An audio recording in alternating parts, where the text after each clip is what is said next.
Boa noite a todos, então. Boa noite. Uma gratidão poder estar aqui com vocês nessa noite maravilhosa, de chuva, né? E vamos lá para aprender um pouco sobre os anjos. E o Evangelho nos diz assim: conhecereis a verdade e ela vos libertará. Então, eu queria trazer para vocês um assunto relacionado à ciência e à teologia, que é uma discussão que tem nesse livro A Física dos Anjos, que é uma visão científica e filosófica dos seres celestiais, que nos guiam, nos protegem, né? Nossos guardiões, mensageiros de Deus.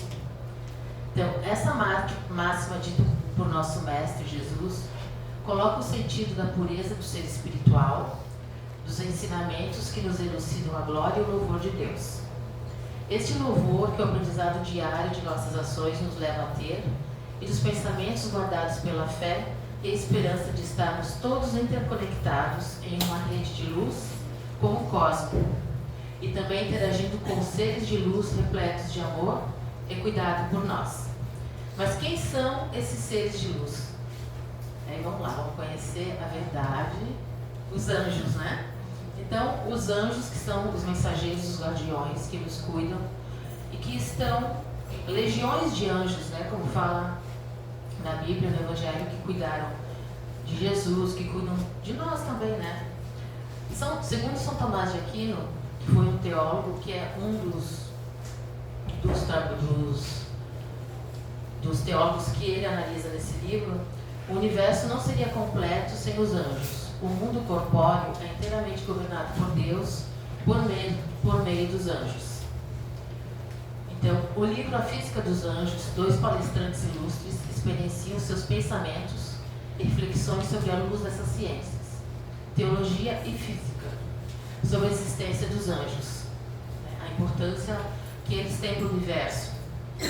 Essa perspectiva está amparada em uma conversa franca sobre as obras de teólogos ilustres como Dionísio, que foi um monge da Síria, São Tomás de Aquino e Hildegarda de Bingen, que é uma monja da Alemanha, beneditina, que escreveu vários livros, era uma médica holística, compôs músicas, enfim, uma grande filósofa da Igreja Católica, né?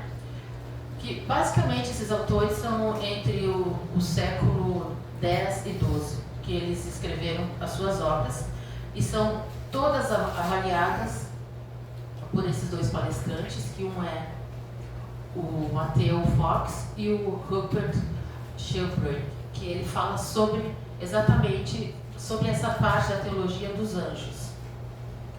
Porque não podemos falar de céu, de astronomia, se não tiver os anjos, né? Que fazem parte dele. A angelologia, que é a ciência que estuda os anjos.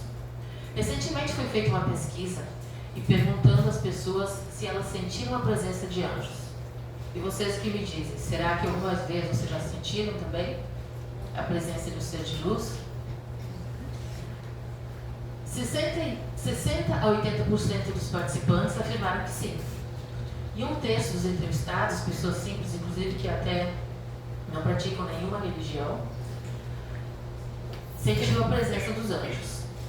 Quando alguém vivencia alguma coisa, não é mais uma questão de crença, né? É uma questão de experiência, né?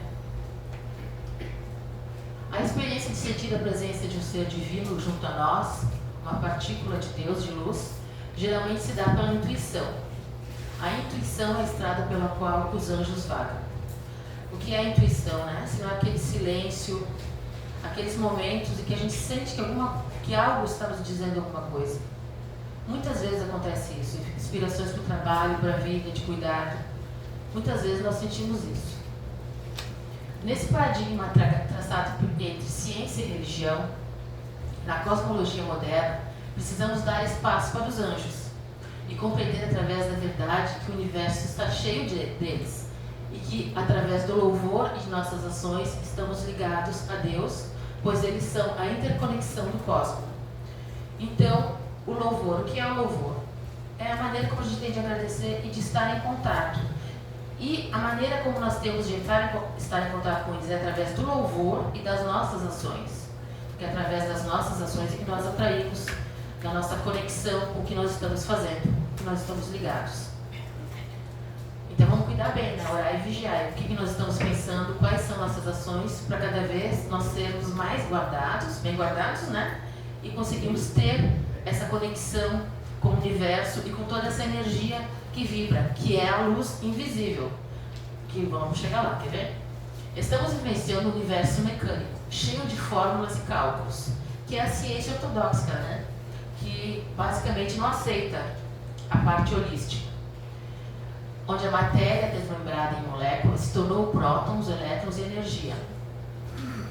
Que a matéria é energia condensada, na realidade a molécula ela já foi desmembrada, né? Então a pessoa mais materialista que ela seja, ela tem que se render mesmo à ciência, que já evoluiu a essa parte. Na natureza, o universo evolucionário se desenvolve através de leis que são hábitos matemáticos, uma memória inerente. Então, assim, a natureza ela tem campos móficos, que o que é? Ela por si própria, ela progride, ela cresce, né? Por exemplo, o verde através da fotossíntese, que cresce através da luz e procura luz. Então, são campos de vibração, campos de crescimento com uma natureza inerente, que é o quê? Um crescimento próprio, uma estrutura própria consciente. Isso tudo tem no universo. São vários campos que estão ao nosso redor. Uma ressonância mórfica, como eu disse, né? Memória na natureza. Nesse sentido, moléculas, estrelas e galáxias são vivas e não apenas seres vivos. Porque nós, o que nós vemos? Até a atmosfera, né? Tudo bem que à noite nós vemos as estrelas no espaço de alguma maneira e tal. Mas isso tudo está lotado de luz. Porque o que é que a nossa visão vê? Nós vemos muito pouco do eletromagnético, da luz, por causa do 3D, que é a nossa visão. O universo funciona em 5D, né? Conforme os cientistas e o que a gente sabe. Então, e se são vivas, são conscientes, né? Esses campos gravitacionais, que tudo vibra. A Terra, que está numa galáxia, que gira com vários planetas, que tem um satélite que a mantém em órbita gravitacional. Então, isso tudo são campos que se interpenetram e formam um universo, que tem a luz invisível para nosso olho, que são os fótons, que é a partícula menor que existe, né, de luz. A mente ou inteligência, elas são associadas? Perguntaram a Einstein, qual é a pergunta mais importante da vida? E ele respondeu, o universo é um lugar amistoso ou não? É a maior das questões da cosmologia. Podemos confiar no cosmos? Então aqui ele pede, será que é amistoso? Será que é a nosso favor? Agora nós vamos ver já aqui. Com o tempo, com a revolução ali pelo século XVI, XVII industrial, a ciência se mecanizou e o que aconteceu? Não teve mais espaço para a alma, para o espírito, para os anjos. Então, simplesmente a ciência se separou da religião, né? Então, nos inúmeros cânticos ao Cristo cósmico na Bíblia, existem alusões aos anjos, que são nossos guardiões, assim como no berço onde Jesus nasceu e ao redor dele, levando a boa nova aos pastores, que o Salvador havia nascido. O universo, independente do que essas forças invisíveis estejam fazendo, o sorriso de Deus está presente. E é a garantia que o cosmo é um lugar amistoso e benigno, pois existe um poder de Cristo. Então, como eu disse, com o tempo, e daí o que deu o que aconteceu? Começou a ter a literatura científica, né? Criaram um mundo científico de naves espaciais, isso e aquilo, num lugar onde na realidade é um mundo espiritual. Eles preencheram esse vazio que a ciência, que a indústria, que o materialismo fez, com essas histórias. E daí o que parece? Ficção científica. Mas a realidade é que o universo ele é uma luz onde tem os anjos que atuam e que o mesmo acontece com os fótons. Eles não têm massa e podem ser detectados por suas ações. Então, São Tomás de Aquino, ele dizia, Segundo os anjos, segundo Aquino, não tem massa, não tem corpo, mas como um ser que não tem corpo se move, o mesmo acontece com os fótons. Eles não têm massa e podem ser detectados por suas ações. Então, os fótons é o que define essa ação, esse presente, que é a ação dos anjos, entendeu? De se transportar dos lugares e dos espíritos também, que estão mergulhados no fluido vital, né? Como a gente sabe. Segundo Lidogar, os anjos são reluzentes como um espelho que reflete a luz, como o sol. Mas como podemos definir essa luz? Então, quando ele se torna visível, eles não têm formas na realidade, eles se apresentam como humanos, porque nós somos humanos, né? Mas representa a luz, o sol, como se fosse um sol. Na criação do universo, o primeiro ente que Deus criou foi a luz. Faça-se a luz. Esta luz não representa só o sol do nosso mundo, da nossa galáxia, mas tudo que existe no universo, porque nós estamos inseridos, habitamos o planeta Terra, que faz parte de uma das galáxias do universo. Podemos afirmar que o cosmos é um campo de vibrações que ressoam entre si, permeadas por energia. Campos gravitacionais, com energias eletromagnéticas, né? Onde tem as energias do rádio, da internet. Então, isso são tudo campos interligados, que aos nossos olhos a gente não pode ver, porque a nossa visão é limitada, né? O que vemos é o que nossa visão abrange, mas o poder da ação do cosmos é um campo de energias, campos morfos que determinam a forma e a organização do sistema. Os níveis de organização também são níveis de campos inclusivos. Segundo Einstein, entendemos que a interconectividade mútua, como diretamente mediada por campos gravitacionais, todos contidos dentro de um campo gravitacional do universo, o campo universal. A concepção moderna desses campos tem substituído, de várias maneiras, a concepção tradicional das almas como entidades organizadoras invisíveis. Então, daí a ciência, né, com todos esses cálculos, a física em si, substituiu isso, mas na realidade está interligado o trabalho dos anjos, a existência deles, com essa partícula, né, a partícula de Deus, como o cientista ganhou o prêmio Nobel, que até é um dos temas que eu quero conversar com vocês. Segundo Eric, Deus é a mente do universo que expande e cria sistemas autorreguladores, ou campos. Isso ressalta a imanência da mente e do propósito divino, e consequentemente do amor dentro de muitos e muitos campos nas quais vivemos, agimos e conservamos nossas existências. A maior parte do espectro eletromagnético é invisível aos nossos olhos, devido à limitação da nossa visão. Todas as radiações eletromagnéticas envolvem os fótons. Assim como os raios do Sol introduzem o Sol, os anjos anunciam Deus por meio de seu louvor. Assim como o Sol não pode existir sem a luz, Deus não é nada sem o louvor dos anjos. Então é tudo interligado, conectado, né? O louvor dos anjos, das entidades espirituais, com Deus. O louvor é uma reação à beleza, à graça, à alegria. A energia sai de Deus por meio dos anjos. E esse movimento de volta ao Criador, na forma de louvor, é vibrante, dinâmico e significativo. É uma vibração cósmica. Como podemos fazer parte, então, desse louvor? Na prece, como Jesus nos ensinou, né? Ele foi o primeiro, digamos, a nos ensinar a louvar através do Pai Nosso, que é um louvor a Deus. Pai Nosso que estais nos céus. Mas ele não se dirigia só ao céu, ele se dirigia ao universo todo.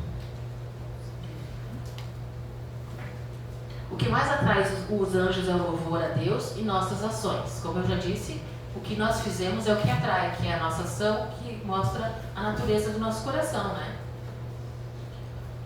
Pois tudo vibra no universo, é som vibrante, as chamas que sentiram são vibrantes, as chamas do fogo, né?